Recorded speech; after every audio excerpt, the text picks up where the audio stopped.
Thanks for joining us. My name is Paul Fisher from the Cultural Antiquities Task Force at the U.S. Department of State. As you might remember from the last episode, we went a little bit long, so we decided to break that episode into two parts. Right now, we're going to bring you the rest of my conversation with Doug Clark and Suzanne Richard, Jude Twal, and Ghaleb Oweimrin. Thanks for listening.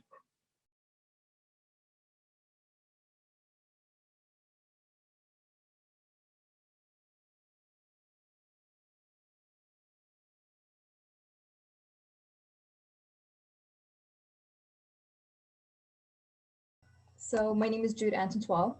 I am a fifth-year architectural student in Madaba, Jordan. I attend AUM, which is the American University, also in Jordan. And I think it was it is the medium that connected me with this program with SciArc. Okay, sorry. No problem. Yeah, the American University of Madaba, and that we were able to link up SciArc with AUM, SciArc, which did the photogrammetry with your help. You and your other two colleagues were the ones actually going out and doing the photogrammetry, but I don't think you knew, were you familiar at all with photogrammetry before the training? We had an initial idea about what it is. As architectural students, we are compelled to take classes that we have to learn about our heritage. There's the preservation class that I'm currently taking this semester, and there is the heritage class that we took the past semester.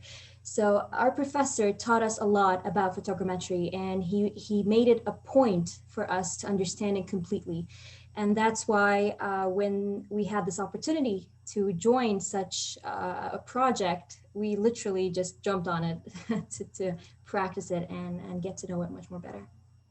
And that's interesting that you were already thinking about photogrammetry explicitly in the context of your preservation class or your cultural heritage class.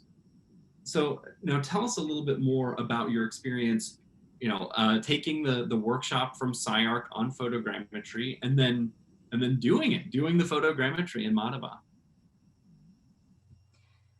All right. Allow me to speak in a more general way, and then I'll go into specifics. My experience, to say, well, that it was short of impeccable would be an understatement. Initially, it was eye-opening because us as participants, we never fathomed the amount of work, coordination, and collaboration that is needed to come up with such a great result.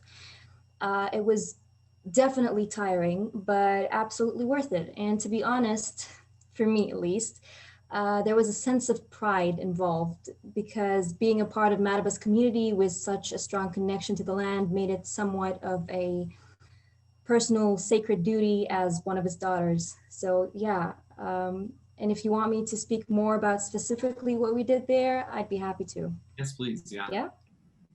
Okay. Well, we used our professional cameras instead of iPhones, so we had to learn via Zoom seminars what we're supposed to do exactly. The most important thing we learned was how to conduct a very complete and a very thorough documentation of a site, which is no easy task. Tools were sent to us by the SciArc MRAMP project from the United States, which we used and were available to us, and they helped us a lot to be systematic and methodical in conducting the documentation. And the project itself taught us not just about the photogrammetry process, but about working in general, because we always needed to be prepared. We always had to have a backup plan, and we needed to adapt on site because there's the weather process that is involved in the photogrammetry where we can't shoot or take pictures when the sun is up. So it's a lot of information that we needed to set straight before we actually conducted the work. And finally, and thank God that the team was great. So as you just stated, teamwork does make the dream work, and it was impeccable, truly. Well, I was quoting you from the trailer. Yeah. That really stood out. And I mean, you haven't mentioned this, but you were learning photogrammetry and doing all this work during COVID. I'm wondering if that Yes. changed anything at all or how that complicated things. Well, it was a breath of fresh air, to be honest, To do because, training. sorry, I didn't catch that. Sorry, to do the training. Go ahead. Sorry, I didn't mean to interrupt you. No, it's all right. Well, the training during COVID came at a time of need, uh, because it was very frustrating to stay indoors at that time. We've been locked up for months on end. But the training consisted of two parts. There was the theoretical aspect, in which we conducted via Zoom seminars. That was fun. And there was the practical aspect, in which we were finally able to get out of the house and do some firsthand on-site work. Um, Anything that we could have done or do to break the mundane routine that we're suffering from was a blessing. So training during COVID was absolutely amazing. Nobody in the streets, nobody on site, just us working in our own environment, in our own bubble, and just enjoying the fresh air. Yeah, I think we can all sort of empathize with that of, that first time or first moment when you're able to sort of like get out of your house and yeah, get out of your own head in many cases. Sort of do something new and feel like you're doing something is so important. And you talked about pride, both pride as being a daughter of Madaba, but I mean you also must feel incredibly proud of the work that you did on this project. I am 100%. I feel very proud of myself for joining this project, to be honest. I'm about to graduate in about a week, and getting Congratulations. this experience, wow, yeah, thank you.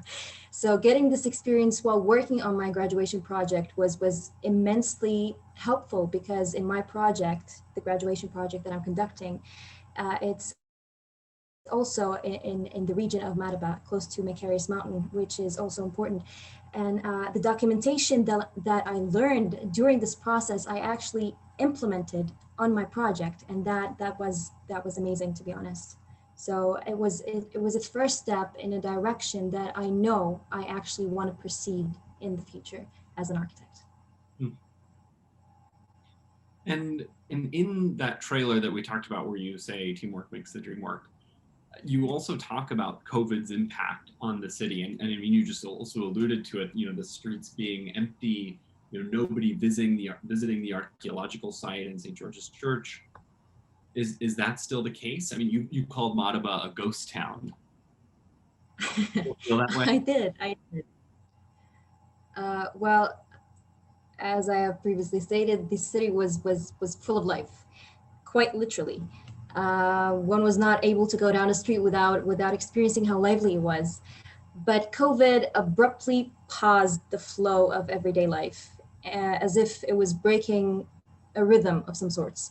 So for months on end, the city was completely a ghost town nightmare. But thankfully now, Madaba being the symbol of resistance as it always has, it's getting its groove back, so to speak. So the shops are easing back into reopening. Daily activities are picking up as well. Tourism needs a bit of a jolt, but it'll be on the right track again in no time, hopefully.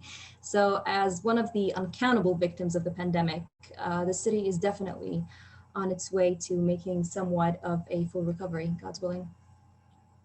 Now, tell me more. You said Madaba is a symbol of resistance. So I get, yeah, sort of these different industries coming back, sort of saying, COVID, it's not going to keep us down forever. But tell us more about that symbol of resistance.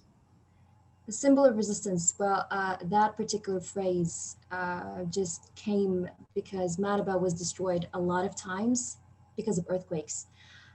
So it was uninhabitable. People were not able to live there until our clans or the forefathers came from Al-Karak in 1882 to settle in Madaba after a disagreement back with the clans in Al-Karak.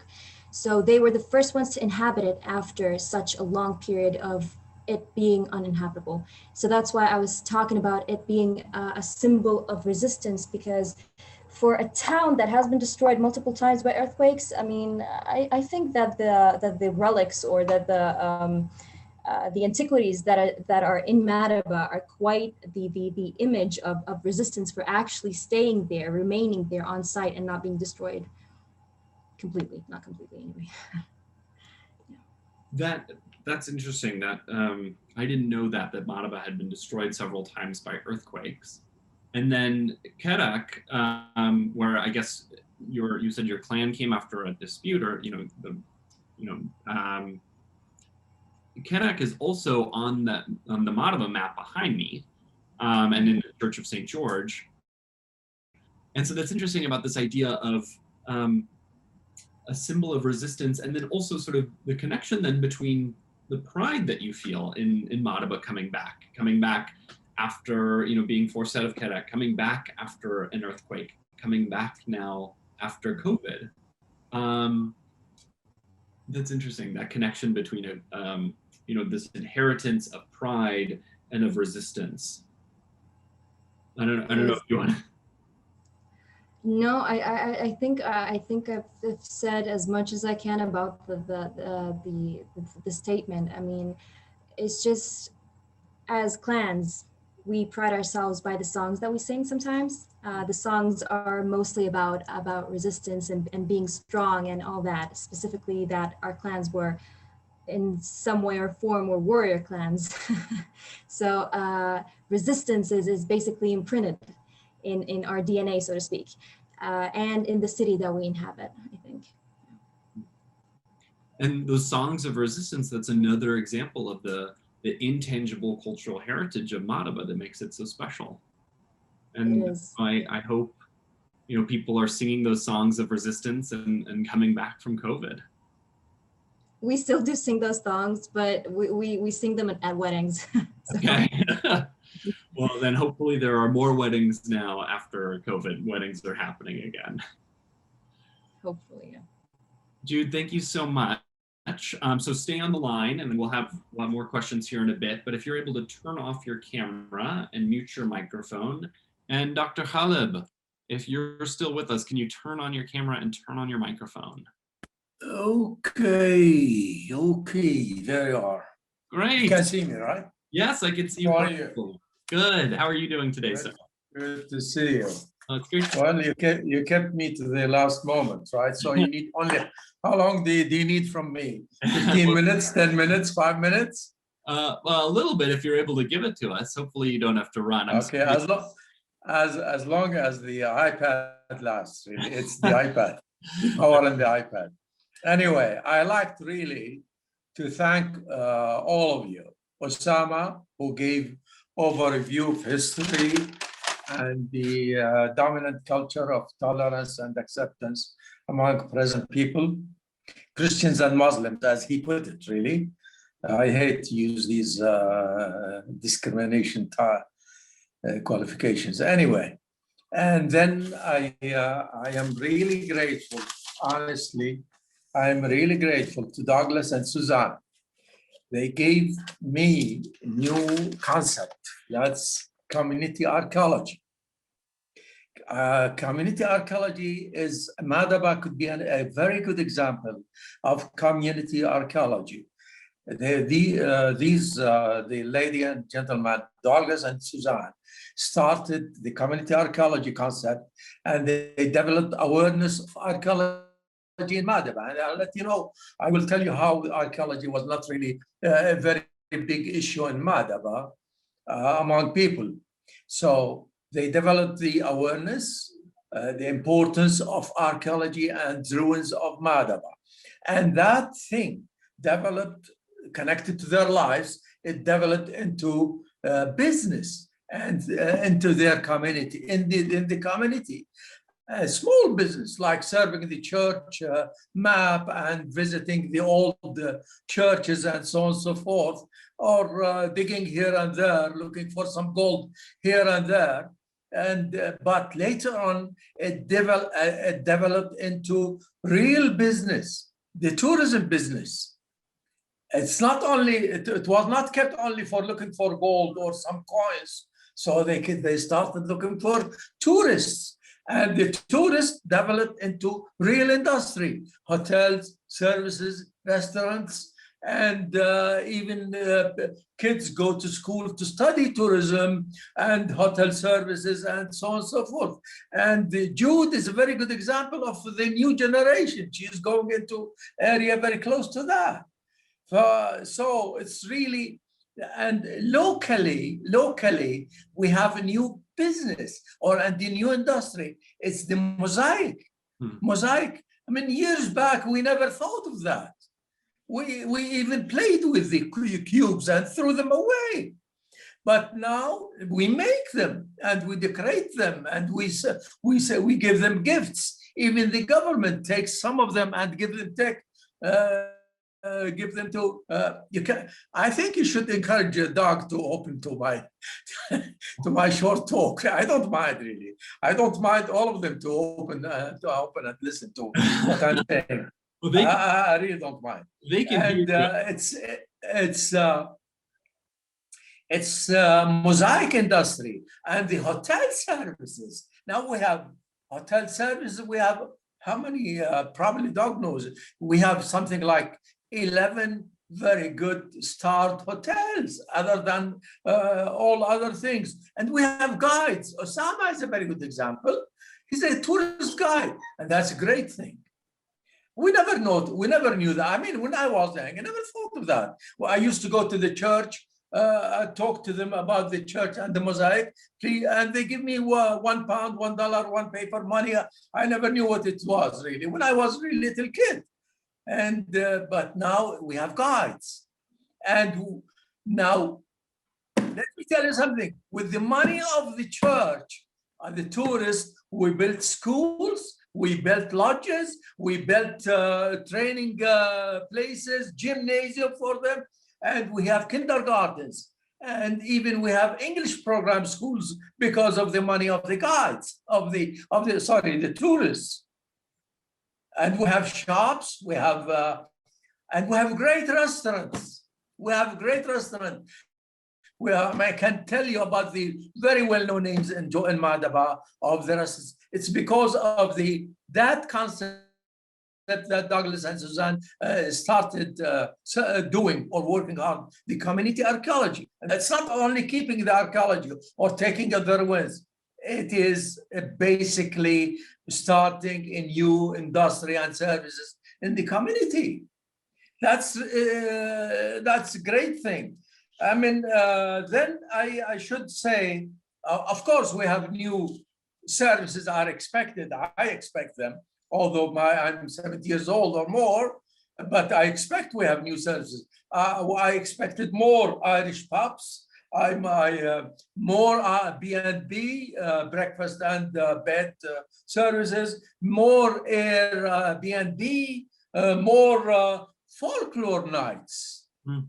We are looking for all these. Now, of course, we have difficult things to. I mean, it's not difficult things. We have some difficulties, let's put it this way, to start these things, even folklore things. But people are changing. People are changing greatly and drastically. Even people who, for religion or otherwise, they don't accept that, but they are changing.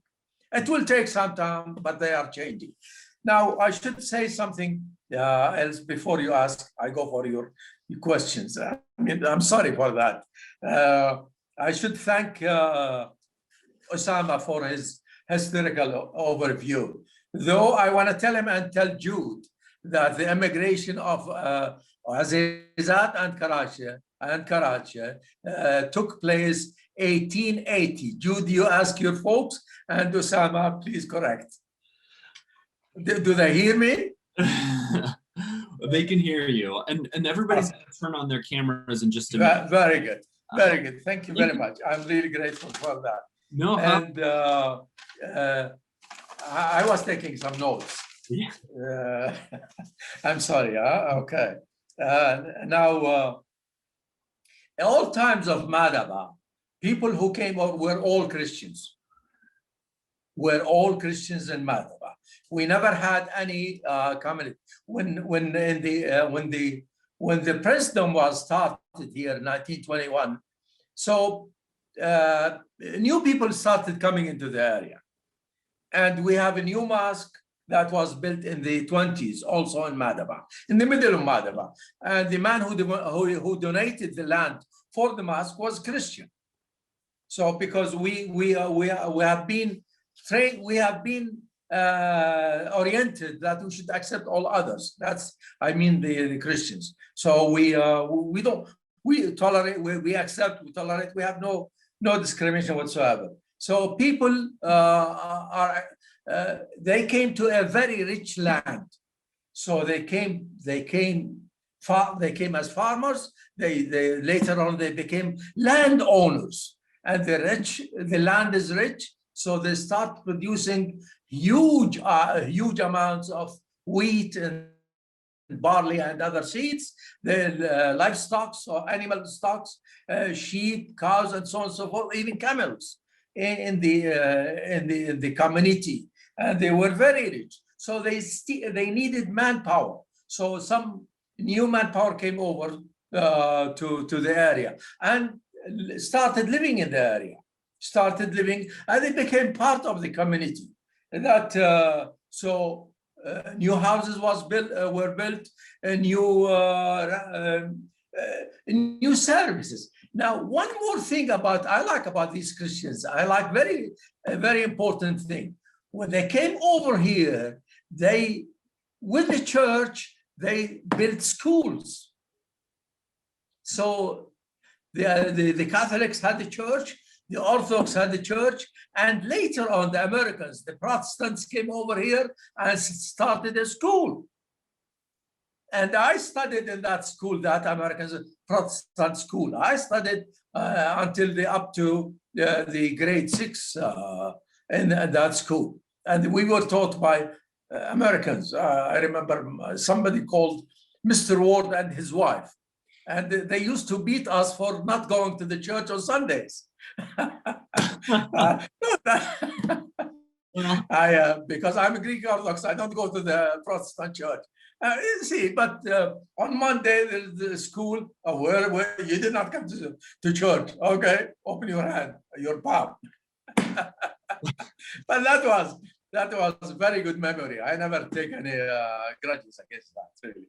But anyway, and the schools they taught us very good, and we graduated very well. Now, see, the new generations like myself, instead of going into farming and land owning, we started going into colleges. We started immigration also again. So many of us or our relatives went to the States or to Europe, and they're living in Europe and the States. They have relationship with their folks in back home, but many of them started taking the new places as their home countries. You see, and this is overview of my information. What do you want from me now? You ask me. You should be the one moderating, and you should be the host of Mondays going forward. See, Susanna and Douglas are very close friends of mine. I mean, I started friendship here in this place. I know you Americans don't say friendship, but I know them very well, and I take them as friends, really. And Osama is like my child. Well, he is the same age of my kids. Jude, I never knew, and that's a very beautiful face, Jude. Jude, you are the daughter of who? Who's your father and mother? She doesn't know. She doesn't. Okay. All right. Jude, I see you unmuted your microphone. Why don't you could just go ahead and answer. All right. My father is Anton Twal, the son of Yusuf Twal, Abu Adi. Oh, so you are my relative. See,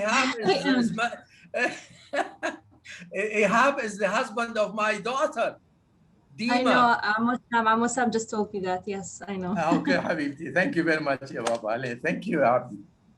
All right.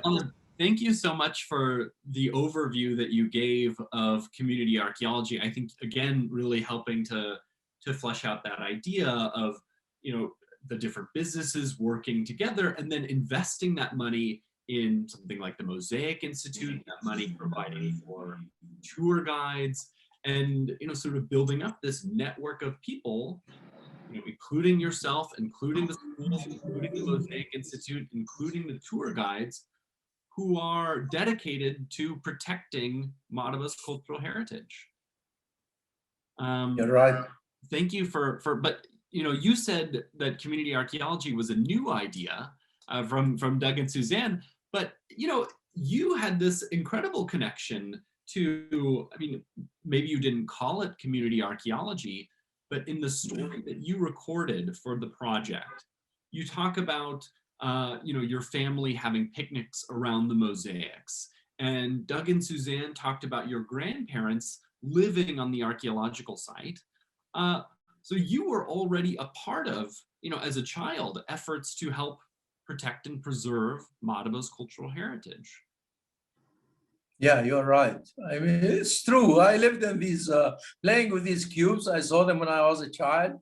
I remember, see, the idea of making that drugs, sorry, not drugs, the rugs or the carpets, instead of sitting on these mosaic, we used to cover them. And the idea came that we should have carpets to use them for sitting, or even picnic or anything like that, or using instead of using the mosaic, because my mother, though she was illiterate, I mean, she doesn't know how to read or write, but she had great vision that we should take care of these mosaics, because sometime in the future some other people may use them and may think of using them in a better way.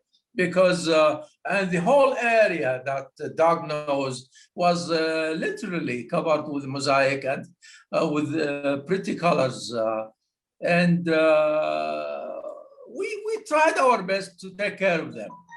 But remember that in 1927, Madaba had a very serious earthquake. In 1927, Madaba had a very serious earthquake, and so I think the 6 people were killed, or I don't remember how many people were. Let's put this way, that because so many of the old houses were fell down. So the new houses here, what they call the heritage houses, they were built recently, I would say in the 19th century. Because they have the land, or the people were very rich, and they brought builders and people, masons and so on, to build the new houses for them in the ruins of the old town. And the ruins were basically Byzantine.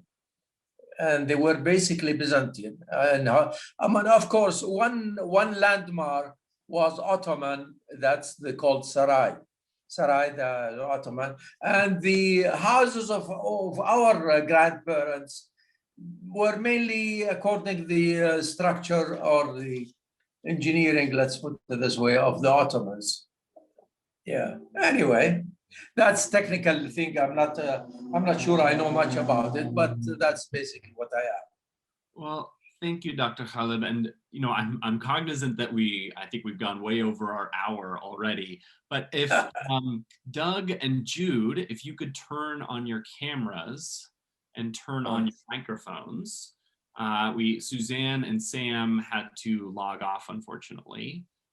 But just as sort of this last reflection, I'd like to ask each of you to think about your role in community archaeology. We've heard about the tangible heritage of Madaba. We've heard about the built church of St. George, the archaeological sites. We've heard about movable objects, the different collections that will go into the Madaba Regional Archaeological Museum. But we've also heard about the intangible heritage. Jude talked about the songs of resistance. Ghaleb, you talked about preserving the mosaics that you saw on the tiles in the form of carpets, and then in contemporary mosaics that are for sale. And Sam talked about this discourse of interfaith dialogue and tolerance between Christians and Muslims in the form of the Peace Court, and Christians fasting during Ramadan, or Muslims celebrating Christmas. So I'm wondering what you each see as your role in community archaeology. Let me say something first. First of all, though, thank you, Jude and Ghaleb, for just making this whole conversation so much fun. Thank you. Anytime.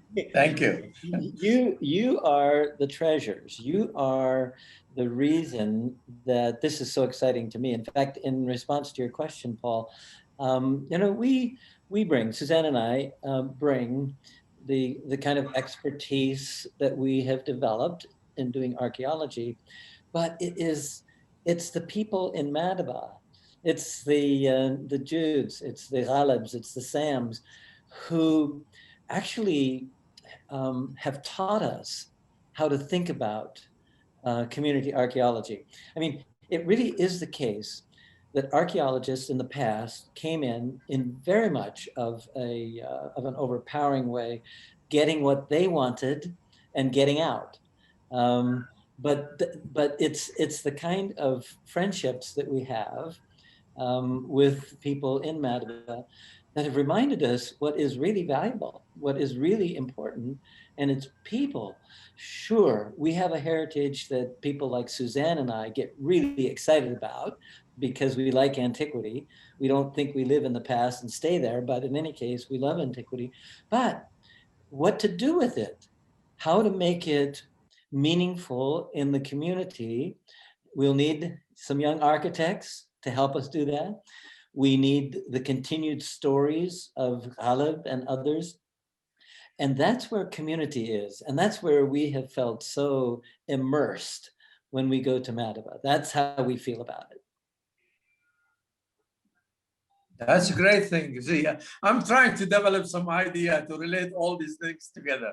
Sense of friendship, sense of value of humans and stones, whatever they are, or archaeology, sense of humanity, sense of acceptance, tolerance. See, that was, at one time, this community was basically homogeneous of one type. That's one type of roots, one type of religion, one type of habits, customs, traditions, and one type of even food and clothes. Now, the whole thing has come into widespread and diversified to a huge amount. So there should be some sort of tolerance. There should be some new ideas. There should be ways of acceptance and ways of even training and developing the sense of the needy and the people, or the making value for people and the whole community. That's, I'm trying to see. I understand what you want from me, but I'll try my best, really, to develop some sort of connection between all these things. I don't know how, but it will come out. Dr. Ghaleb, I think you already have in articulating friendship and tolerance and acceptance. I do want to hear from Jude, though, before we have to log off here. Well, since we're talking about the community. Go ahead, Jude. Well, since we're talking about the community in Madaba, it's, as everybody here on this panel knows, it's a very tight-knit community, and everybody, one way or the other, they do things for the community out of love for the land, out of love for the history, the love for the people. So it's not just a duty. But when it comes to archaeology, community archaeology, so it's like for the people and from the people, I think the youth specifically just need a push in the right direction, just like I needed from the university, and everything would be settled. But it's another way to join the community together. So I think, as it pertains to myself, as my role in the community, I think I just started once I participated in this program, and I hope to continue. Yeah. Excellent.